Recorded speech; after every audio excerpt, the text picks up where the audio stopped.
بسم الله الرحمن الرحيم. الحمد لله رب العالمين، الصلاة والسلام على سيد المرسلين وعلى آله وأصحابه أجمعين. اما بعد، جوانان عزیز، همدران عزیز، امروز خواستم در سوالای شما مختصر جوابتون، زیرا که سوالها رم زیاد هستند. انشاءالله الله سبحانه و تعالی دعا میکنم که پروردگار زبان مرا برا بگردانه و 10-15 دقیقه انشاءالله در سوال شما جواب خواهم داد. قبل از سوالا را سر کردن از الله متعال تمنا دارم که پروردگار گناهان یکایی که ما و شما را عفو بگرداند. خب میگذاریم به سوالها. یک برادر سوال کرده که السلام علیکم حضرت، درباره زنا. السلام علیکم حضرت، درباره زنا. حضرت در حیوانات زنا کردن یا که در زن بیگانه، در هر دوشان یک زنا حساب می شود یا که نه حضرت جان؟ چند بار شد می‌نویسیم، همین سوال جوابش انتظار هستیم. مقصد این برادر اینه که آیا زنا کردن به انسان و به حیوان آیا حدش یک حکم دارد؟ نه برادر. خب انسانی که زنا میکنه به انسان حکم و قتل است. انسانی که به حیوان زنا میکنه او 39 چه میزنیم؟ دره میزنیم. چند تا؟ 39 دره. یعنی که فرق بین زنای شخصیت و زنای حیوان فرق کلان دارد. کسی که به حیوان زنا کرد 39 دره میزنیم، کسی که به انسان به حکمش قتل میشود. دوم سوال. سلام علیکم. سوال: فالبین در نزد کیست؟ نماز فالبین در نزد خداوند چیست؟ نه، نماز فالبین درست نیست، که فالبین مسلمان نیست، فالبین جادوگر. نمازها یا درست نیست، که یا پیامبر میگه که در حدیث صحیح که پیامبر صلی الله علیه و سلم برای اینها، حدیث امام ترمذی میگه عن عبد الله بن مسعود قال رسول الله صلی الله علیه و سلم. در حدیث امام مسلم هست که پیغمبر صلی الله علیه و سلم میگه که من اتى عرافا فسأله عن شيء فصدقه لم تقبل له صلاة 40 يوما. این حدیثی که است یکم حدیث از امام مسلم است. هر کسی اگر که نزد فالبین می رود یا نزد ساحر می رود، حالتی که میگوید پس باور میکنه همون 40 روز الله مهربان چی قبول نمیکنه نمازشو. در دیگه حدیثی که ابو داود لما پیامبر عن ابي هريره رضي الله عنه عن النبي صلى الله عليه وسلم قال من اتى كاهنا فصدقه بما يقول فقد كفر بما انزل على محمد صلى الله تعالى عليه وسلم. رواه ابو داود. هر کسی اگر که نزد فالبین می رود، بین روانده پیامبر، هر کسی نزد فالبین یا که نزد ساحر می رود، او به تحقیق کافر شده است به آنچه که بر محمد صلی الله علیه و سلم نازل شد. یعنی که او فالبین خودش کافر است، ساحر هم کافر است، زیرا که نماز فالبین و نماز ساحر در نزد الله سبحانه و تعالی قبول نیست. فهمیدم نه؟ خب میگذاریم به سوم سوال. السلام علیکم و رحمت الله و برکاته. به نهایت استاد، به نهایت شیرین زبان، خداوند عمر دراز پر برکات نصیبتان گرداند.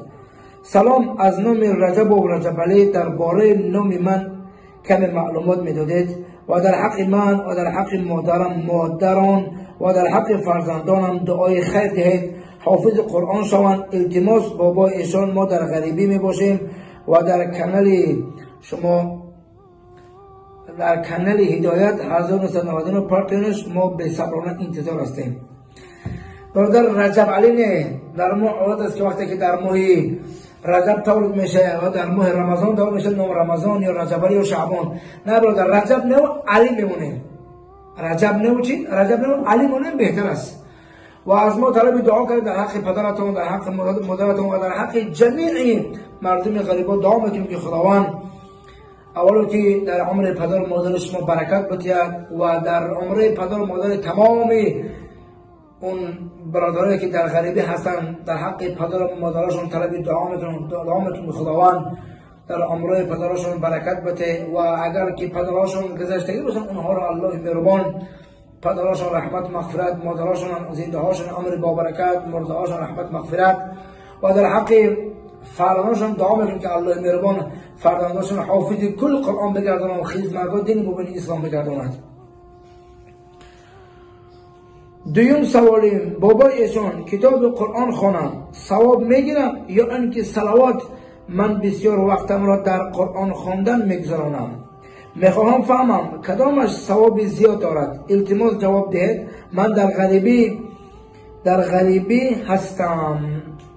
برادر در حدیثی که امام ترمذی روایت میکند که عن عبدالله بن مسعود قال رسول الله صلی الله تعالی علیه و سلم من قرأ حرفا من كتاب الله فله به حسنة والحسنة بعشر أمثالها لا أقول ألف لام ميم حرف ولكن ألف حرف ولام حرف وميم حرف رواه الترمذي.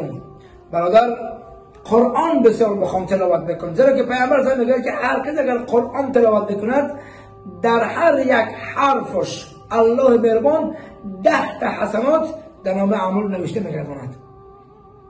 که پیامبر میگه لا اقول الف لام میم حرف بس اقول الف حرف، یعنی که الف که گفتی در یک الف لام میم خداوند در نامه اعمال 30 ثواب نوشته میگرداند. مقصد برادر وقتی قرآن تلاوت بسیار بکن، بعد که تمام کردی بعد در پیغمبر صلی الله صلوات بفرست.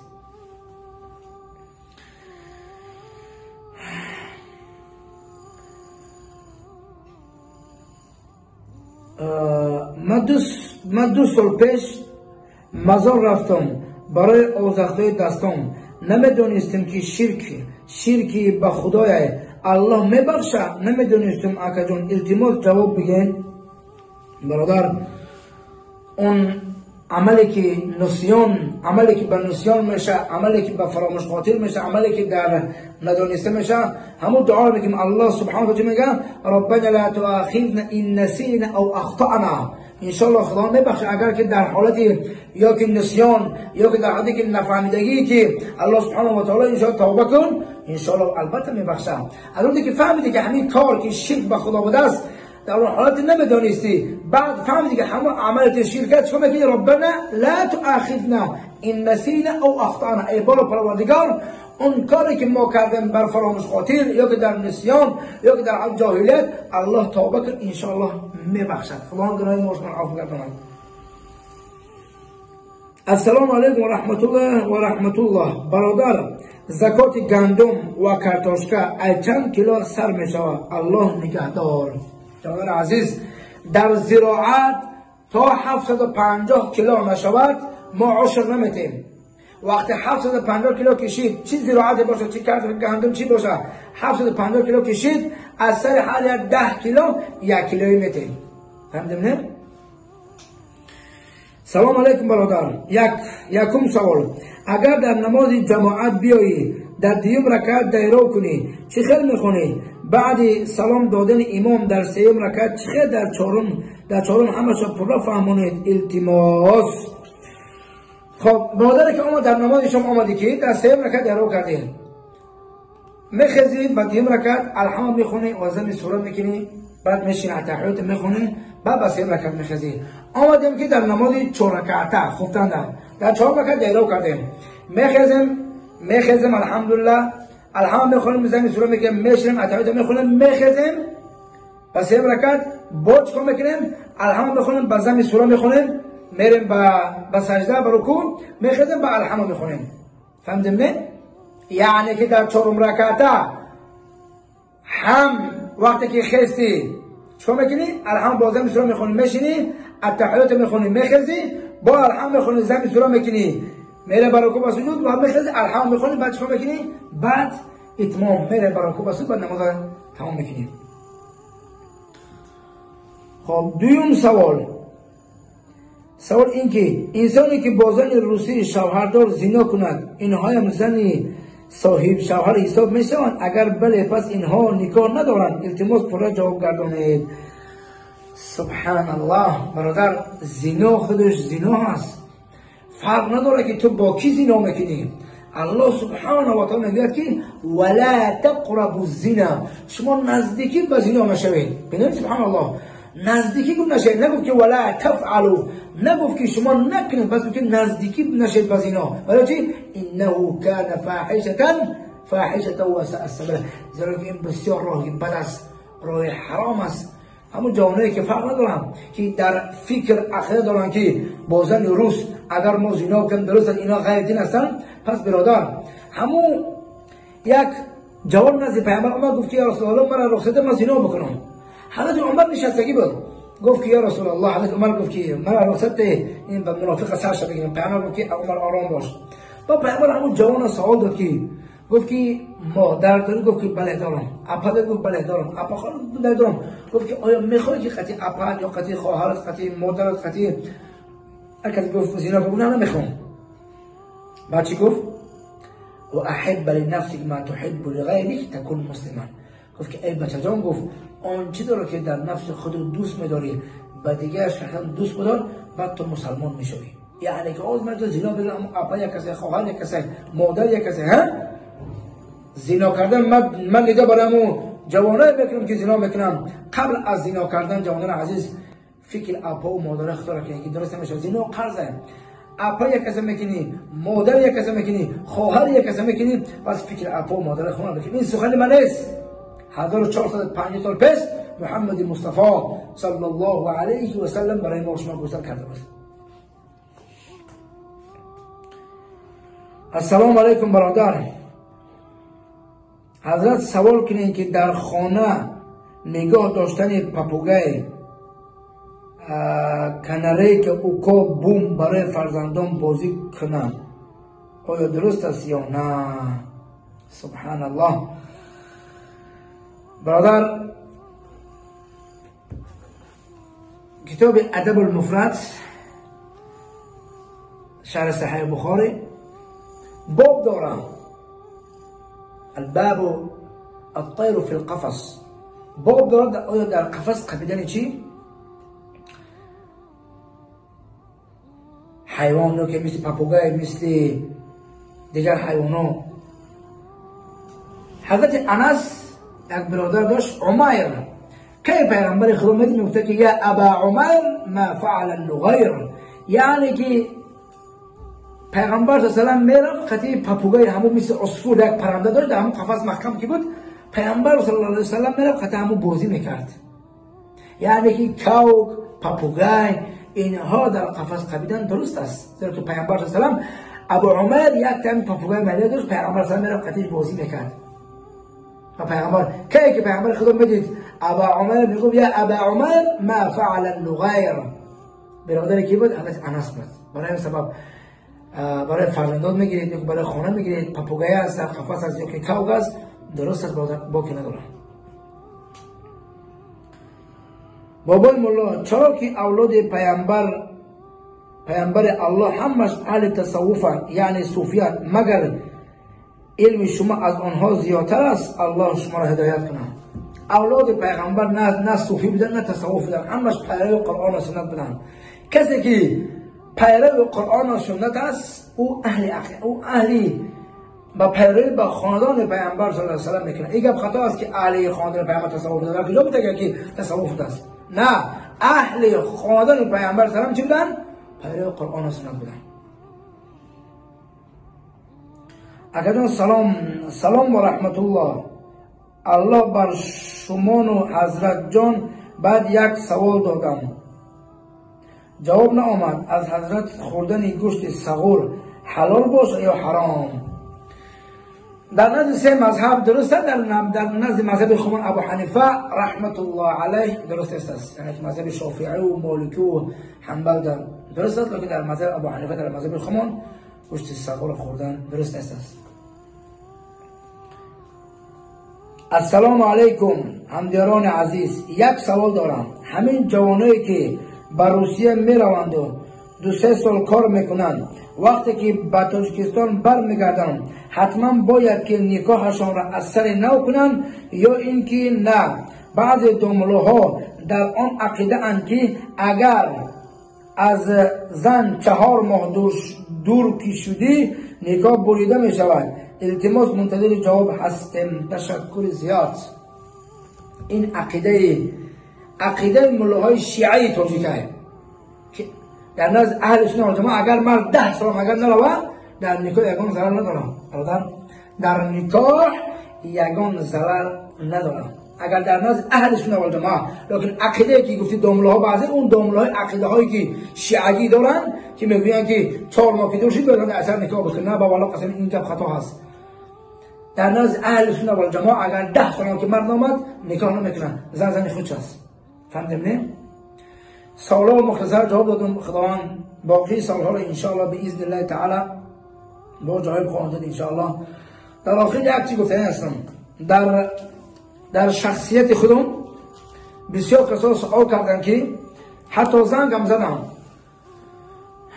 برای چی حضرت در بسیار موعظه ها در جنازه ها طی آستین کرده موعظه میکنیم، حتی دامله ها چند تیز با من زنگ زدم. من بسیار گوش کردم، خواستم اینا برسانم به مردم که گوش بکنن، مادامی که بفهمن که ندا میکنن برای همون دامله ها، برای همون انسان هایی که طالب علمایی که ادعا میکنن که آستین کرده درست نیست دعوت کردن، به توقیت دعوت نکن درست نیست است. من دعوا برای شما میکنم که اولش این که برادر من بررسی داملاگی آمدگی نیست در مسجد بشینیم شب و روز منتظر باشیم که یک جنازه شوم برام با ما پول بتیان یا یکم جو معرکه بشوه برام بخورم مگه بخونم نه که پول بتیان. من جواب میدم من راستی برادر من کارکنه اومده هستم، من یعنی کارکنه اومده هستم. وقتی که من در جای کار باشم، در جایی که من کار میکنم زیاده از 10-15 دیگه ملت هم هستن و گفتنی هستم که وقتی من در جای کار میشم و من زنگ میدم میگن جنازه یا که معرکه، من از جای کار الحمدلله در حالت همین کرانتینم وبایی که ویروسی بود امروز ای داملو ندا میکنی که تای آسین کتا دعوت نکنه تو که در بری اولاد خواب بودی میترسید از دهن در برایی. لیکن الحمدلله ما یقینمون با خدا درست بود، اگر عمر ما طولانی باشد همین ویروس ما را انشاء تأثیر نمیکنه، لیکن ما در خدمت بودیم الحمدلله. من گفته هستم که در کجای قرآن و در کجای حدیث و در کجای کتاب‌های مذهب من گفتگی است که مشمول ادله مذهب خود در فقه انواع ادلته تمام کتاب ابو حنیفه من میارم شما که در کجاش گفتگی است که مرد و مثل زن تا همدیگر پوشه. در کجا گفته است؟ شما نه میمونه که دعوت بکنند، نه خودتون دعوت میکنید، نه میمونه که دعوت بکنند. شما که در مسجد نشستگی هستید بله باشه دعوت پیشتان میشینه که فکرتون در احتیاج به چیز مردم هست. ما الحمدلله احتیاج به پول مردم ندارم الحمدلله. ما خودم کار میکنم الحمدلله رب العالمین. ما الحمدلله هم خودم کار میکنم هم برادران کار میکنن الحمدلله. ما احتیاج به پول مردم ندارم که من برام جاده بکنم پول بگیرم یا که خدای برای من بخونم ما پول. ما الحمدلله ما میگم برادر بقدر که دعوت چی با آسین کرده در مذهب خود امام اعظم رحمت الله علیه سطر عورت از زیر ناف تا کجا تا زانو. ما الحمدلله آسین کردم که باشم سطر عورت محکم است توی جوانان بس کنید من نه شخصیت دعوت بکنه و اندش ما بمونه ها اینا گوش نکنه او کی را گوش کنن همین چرا گوش بکنن همون دو دانه شعر میگه چرا گوش بکنن آیا حدیث پیغمبر صلی الله گوش بکنن. ما از ما خواهش میکنم خواهش میکنم که مانن یک شخصیت دعوت بکند با قدر امکانات با قدر استطاعت دعوت کرده که نمیتونی پس خاموش با دعای خیر بکن که پیامبر میگه من کان یؤمن بالله والیوم الاخر فلیقل خیرا او لیصمت.